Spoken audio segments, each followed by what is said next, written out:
నువ్వేం చెప్పాలనుకుంటున్నావో, ఏం చేయాలనుకుంటున్నావో సూటిగా చెప్పు. ఇది పెద్ద మనిషి లక్షణం అంటే. చూడండి అత్తయ్య, ఇన్నాళ్ళు మావయ్య గారు ఉన్నారు కాబట్టి, నాకంటే వయసులో పెద్దవాడు కాబట్టి పెద్దను వెలగబెట్టినా నేను పట్టించుకోలేదు. ఎవరేమన్నా, ఎంత టార్చర్ పెట్టినా స్పందించలేదు. కానీ ఇప్పుడు ఆ పెద్ద ఆయన లేడు కాబట్టి ఈ ఇంటి పెత్తనం మొత్తం నేనే చూసుకుంటాను. ఆస్తులు, వ్యాపారాలు, పంచాయతీలు అన్నీ నేనే చూసుకుంటాను. మీరంతా నేను చెప్పింది చేసి, నేను పెట్టింది తిని ఓ మూల పడుంటే చాలు. అదే మీ గదిలో మీరుంటే చాలు. చూడు,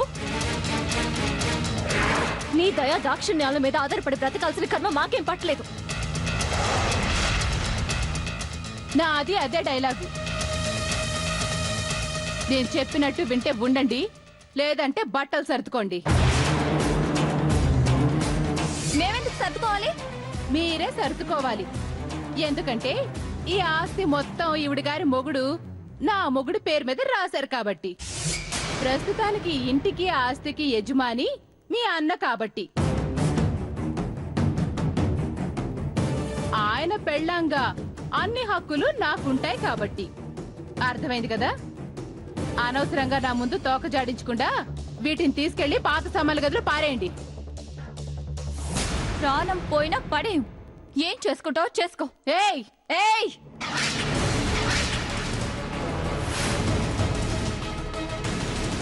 నువ్వు వేలు చూపిస్తే భయపడ్డానికి నేను అమాయకురాలను అనుకుంటున్నావా? స్నేహ, వేలు విరిచేస్తాను, జాగ్రత్త. మా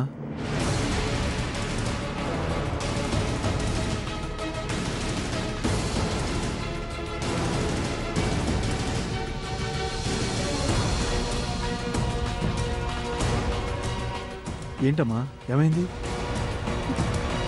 అన్నయ్య, అపర్ణ, ఏం లేదు శేఖర్, మా గది ఖాళీ చేస్తున్నాం. ఎందుకు? ఎప్పటికిప్పుడు ఖాళీ చేయాల్సినంత అవసరం ఏమొచ్చింది? అది కాదన్నయ్య, అసలేం స్నేహ,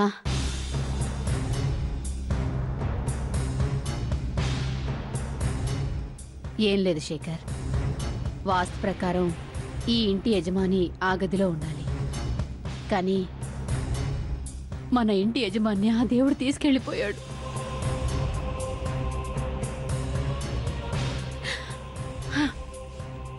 ఆయన వారసుడిగా ఇక నుంచి ఈ ఇంటి యజమానివి నువ్వే కాబట్టి మీరు మీ నాన్న గదిలో ఉండాలి. అందుకే ఈ వస్తువులని తీయించేస్తున్నాను. నువ్వు చెప్తే నాన్నగారి గదిలో ఏంటమ్మా, స్టోర్ రూమ్లో ఉండమన్నా ఉంటాను. అయినా మేము ఉండటానికి సామాన్లు తీయడం ఎందుకు? అందులోనే ఉంచొచ్చుగా. కొన్ని జ్ఞాపకాలు సంతోషపెడితే కొన్ని జ్ఞాపకాలు ఏడిపిస్తాయి శేఖర్. అలాంటి వాటిని కంటికి దూరంగా ఉంచటమే మంచిది.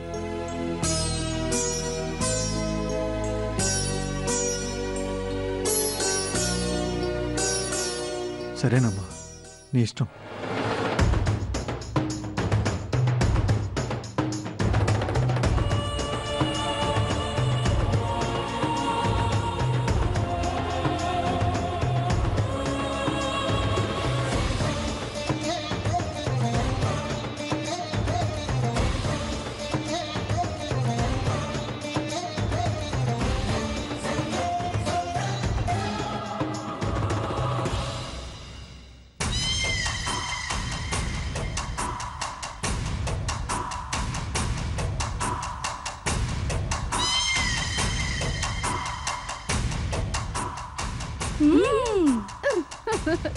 ఎలాగైతేనేమి అనుకున్నది అనుకున్నట్టుగా జరిగిపోతుంది అమ్మాయి. పెత్తనం మొత్తం నీ చేతికి రాబోతుంది. ఆ ముసలోడి చావు నా పెత్తనానికి వచ్చింది. ఇక నుంచి చూడు ఏమేం జరగబోతున్నాయో.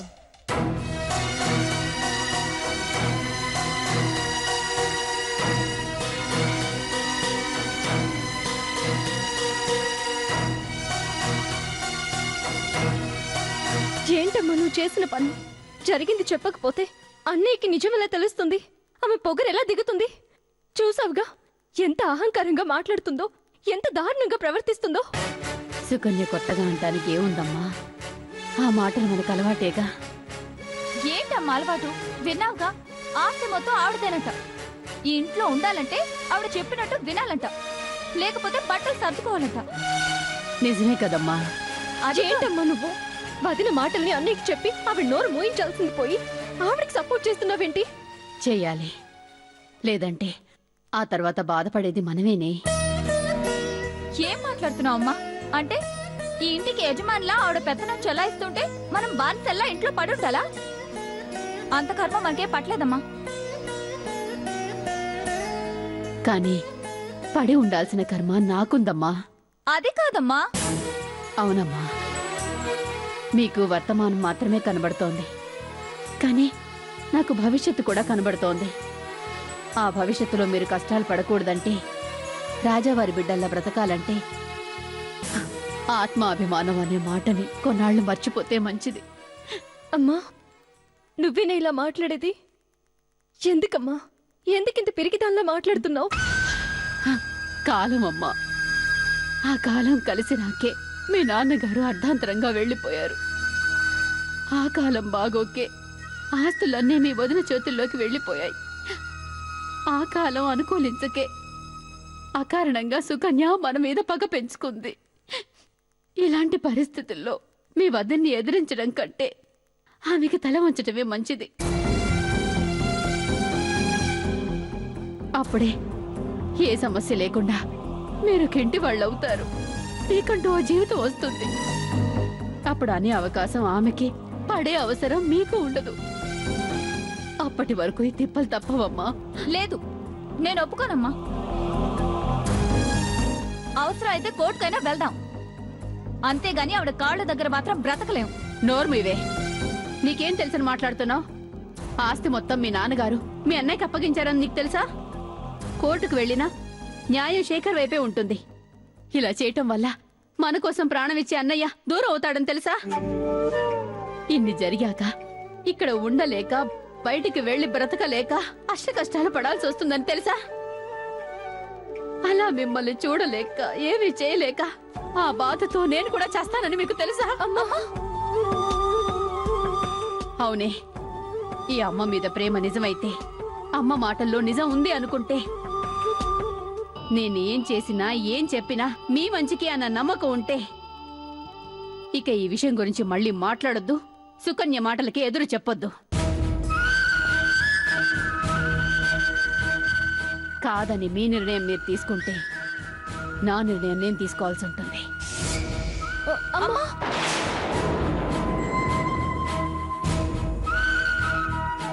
ఏంటక్క ఇలా జరిగింది? అమ్మ వదినకు భయపడ్డవేంటి? అమ్మ భయపడుతుంది వదినకు కాదే, భవిష్యత్తుకి. మన మంచి కోసమే తల ఉంచుకుందామంటుంది తప్ప వదినకి భయపడి కాదు. అలా ఎంతకాలం అక్క?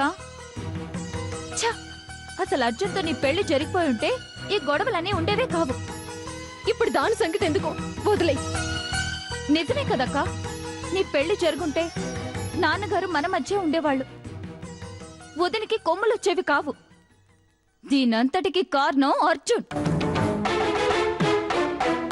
అసలు అర్జున్ మీ పెళ్లి విషయం వాళ్ళ అమ్మతో చెప్పొస్తానని వెళ్ళడం ఏంటి? తిరిగొచ్చాక నాకు ఇష్టం లేదు అండమేంటి? నీ మీద పగతోనే ప్రేమించానని చెప్పడం ఏంటక్క? ఇప్పటికీ నాకేం అర్థం కావట్లేదు తెలుసా? నాకు తెలిసి వాళ్ళ ఇంట్లోనే ఏదో జరుగుంటుంది, అందుకే సడన్ గా మారిపోయాడు. ఎలా మారితే మనకేంటే? అసలు అతని గురించి నా ముందు మాట్లాడొద్దని చెప్పానా? అది కాదక్క. వద్దు స్నేహం, నా జీవితంలో నేను క్షమించలేని వ్యక్తి ఎవరైనా ఉన్నారు అంటే అతనొక్కడే. నాలో ద్వేషాన్ని, పగని పెంచినవాడు, నా తండ్రి చావుకి కారణమైన వాణ్ణి ఒకవేళ కలిశాను అంటే అతను నా కోపాన్ని చూడ్డానికే.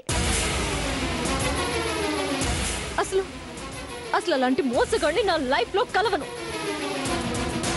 పొరపాటున అతన్ని కలిశాను, వదిలిపెట్టను. అతని అంత చూడ్డానికి కూడా వెనకాడ్ను.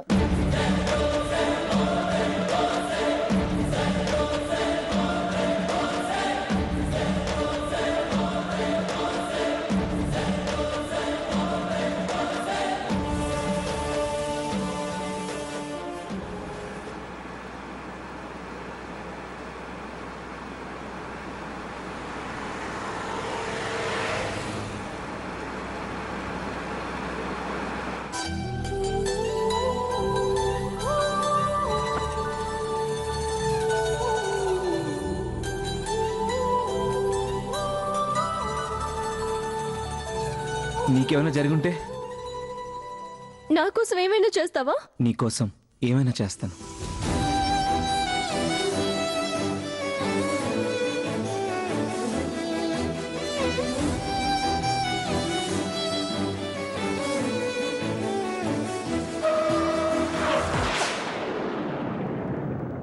అర్జున్, బండి సైడ్ కాపో.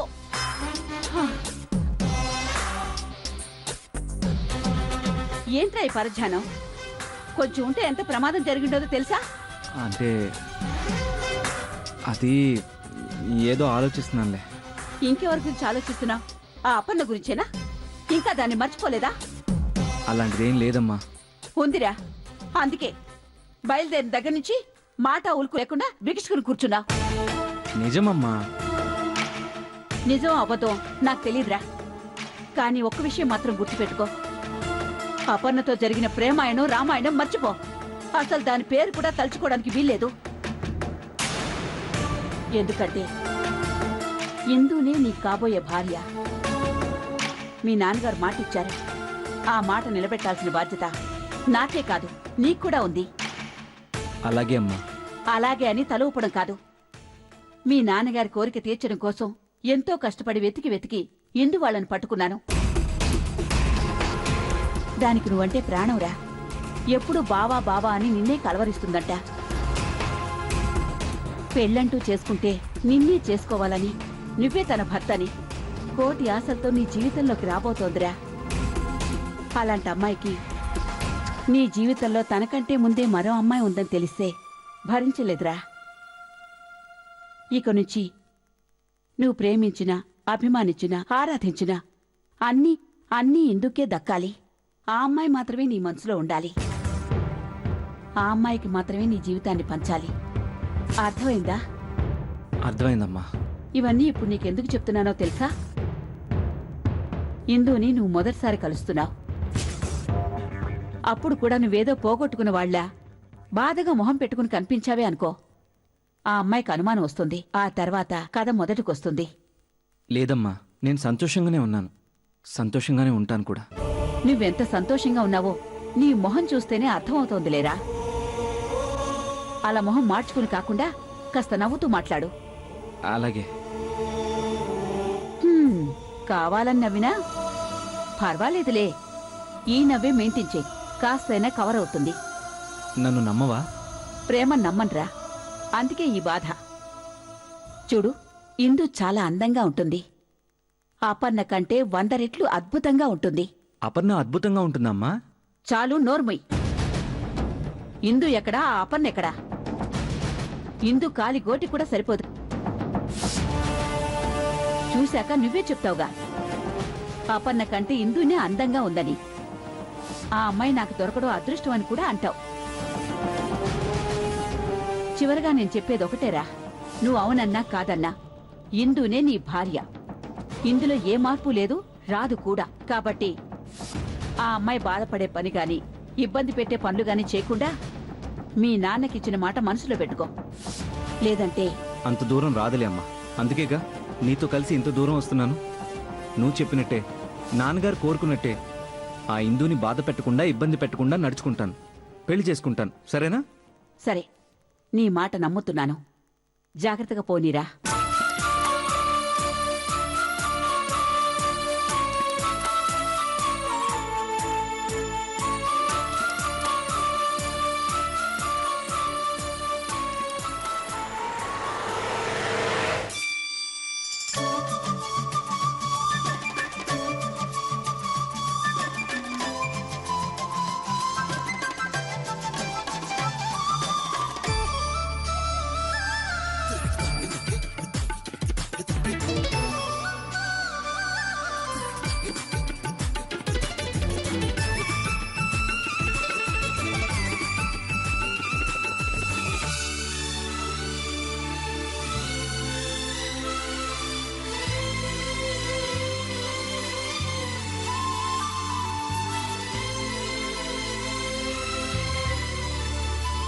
ఇంకా ఇక్కడేం చేస్తున్నావే?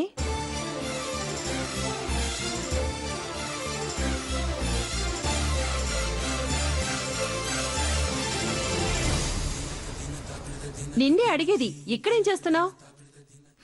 ఇక్కడ నేనేదో చేస్తున్నానులే, కానీ నువ్వు అక్కడేం చేస్తున్నావు? అరే, రాక రాక ఇంటికి అల్లుడొస్తున్నాడు. కూతుర్ని అందంగా రెడీ చేసి బావ ముందు నిలబెడితే పెళ్లికి పచ్చ జెండా ఊపేస్తాడని తెలీదా నీకు? ఆ పని వదిలేసి ఇంటి పని వంట పని చేసుకుంటూ కూర్చుంటావా? నీకు ముస్తాబవడం ఒక్కటే పని, కానీ నీకు తల్లిగా వచ్చిన వాళ్ళని రిసీవ్ చేసుకునే దగ్గర నుంచి తిరిగి వెళ్లేదాకా అన్ని మర్యాదలు నేనే చెయ్యాలి. అయినా బావ కోసం నువ్వెలా రెడీ అవుతావో నాకు తెలీదు. చాలే పోమ్మా. అమ్మా చూడు, ఇంకా నేనేం పెట్టుకుంటే అందంగా ఉంటానో, ఏం కట్టుకుంటే ఇంకెంత అందంగా ఉంటానో చూసి చెప్పవా? నీకేంటే, ఎలా ఉన్నా నువ్వు అందంగానే ఉంటావు. అంత లేదులే.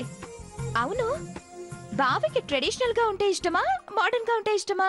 నాకెలా తెలుస్తుందే? వాడి గురించి నీకెంత తెలుసో నాకు అంతే తెలుసు. అవును కదూ.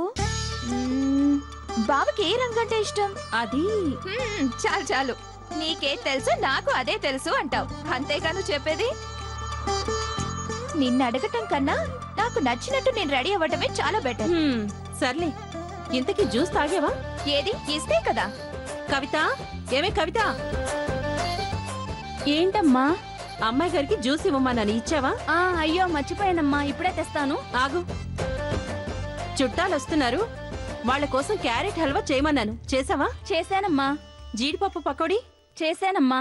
బతికించావులే, అవి కూడా మర్చిపోయావేమోనే అడిగాను. వెళ్ళి జ్యూస్ తీసుకురాపో. అలాగేనమ్మా. ఆగు కవిత,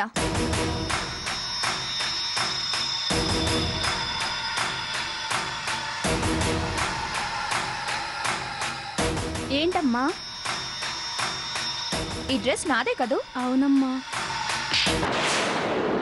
ఎంత ధైర్యమే నీకు, నా డ్రెస్ కట్టుకుంటావా? తప్పైపోయిందమ్మా, మీరు కట్టుకోవట్లేదు కదా, పైగా పక్కన పడేశారు, అందుకే మిమ్మల్ని అడగకుండా కట్టుకున్నాను. అయితే మాత్రం ఇస్తాననుకుంటున్నావా? చూడు, ఈ ఇందు ఒక్కసారి నాది అనుకుంటే దాని మీద ఎవరు కన్నేసినా చెయ్యేసినా క్షణం ఆలోచించకుండా చంపేస్తాను. నాకిష్టమైన వాటిల్ని, నేనిష్టపడ్డ వాటిని మరొకరు సొంతం చేసుకుంటే చూస్తూ కూర్చుంటాననుకున్నావా? అంతు చూస్తా. వెళ్ళు, వెళ్ళి ఆ డ్రెస్ వాష్ చేసి ఎక్కడి నుంచి తీసావో అక్కడే పెట్టేయ్. అర్థమైందా? అర్థమైందమ్మా, ఇప్పుడే వెళ్ళి తీసేస్తాను. అయినా ఎవరైనా దాని వస్తువులు ముట్టుకుంటే దానికి నచ్చదని ఈ ఇంట్లో పనికి చేరిన దగ్గర నుంచి చూస్తున్నావు, మళ్ళీ ఎందుకు ముట్టుకున్నావే? అంటే అది... సర్లే, వెళ్ళి అది చెప్పింది చెయ్యి, వెళ్ళు. అలాగేనమ్మా. అమ్మా, ఈ ఓని ఎలా ఉంది? బాగుంది, కానీ నాకు నచ్చలేదమ్మా. అదేంటి? బాబాకి ఎలా నచ్చుతుందో, ఎలా చీర కడితే నచ్చుతుందో నీకంట బాగా నాకే తెలుసు. మరి నన్నెందుకు అడిగావే? అంటే నీ టేస్ట్ నా టేస్ట్ ఒకటే కాదు అని తెలుసుకుందామని. ఒకటే అయితే ఏం చేస్తావు, కాకపోతే ఏం చేస్తావు? ఒకటే అయితే ఆనందిస్తాను, కాకపోతే మార్చుకుంటాను. నన్నా? కాదు, నీ టేస్ట్ ని. అదిగో బావొచ్చినట్టున్నాడు, నువ్వు త్వరగా వెళ్ళి రిసీవ్ చేసుకోపో, నేను డ్రెస్ మార్చుకుంటాను. అది కాదే, ఇది బానే ఉందే. చూడు, ఒక్కసారి ఈ ఇందు నిర్ణయం తీసుకున్నాక అమ్మ కాదు కదా, ఆ దేవుడు వచ్చి చెప్పినా వినను అంటావు. సరే, మార్చుకో. అమ్మగారు ఎవరో వచ్చారు. అదిగో బావే అయ్యుంటాడు, నువ్వు వెళ్ళమ్మా త్వరగా. ఏ కవిత, ఏంటి కొట్టానని బాధపడుతున్నావా? సారీ.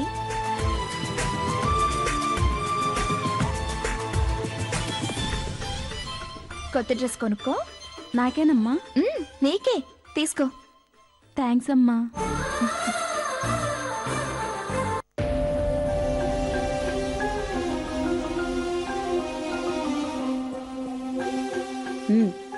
పద.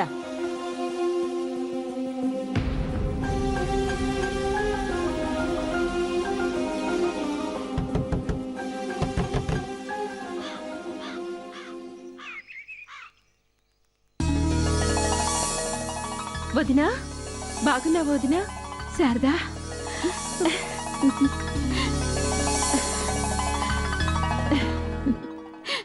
ఎన్నాళ్ళైంది వదినా మిమ్మల్ని చూసి, మిమ్మల్ని తలుచుకోలేని రోజే లేదు తెలుసా? మేము అంతే శారదా, ప్రతిరోజు మిమ్మల్ని గుర్తు చేసుకుంటాం. దేవుడి దయ వల్ల ఇన్నాళ్ళ కలిసాం. దేవుడిదే కాదు వదినా, నీదే. నువ్వే గనక పట్టుబట్టి వెతికించి ఉండకపోతే ఎప్పటికీ కలిసేవాళ్ళం కాదు. మొత్తానికి కలిసాం, అది చాలు. మన అర్జున్ కదూ? అవును, నీ అల్లుడు అర్జున్. ఎప్పుడో 15 ఏళ్ల క్రితం చూశాను వదినా. ఇప్పుడు 25 ఏళ్ల కుర్రాడిగా చూస్తున్నాను. వీణ్ణి చూస్తుంటే అచ్చం అన్నయ్యని చూస్తున్నట్టే ఉంది.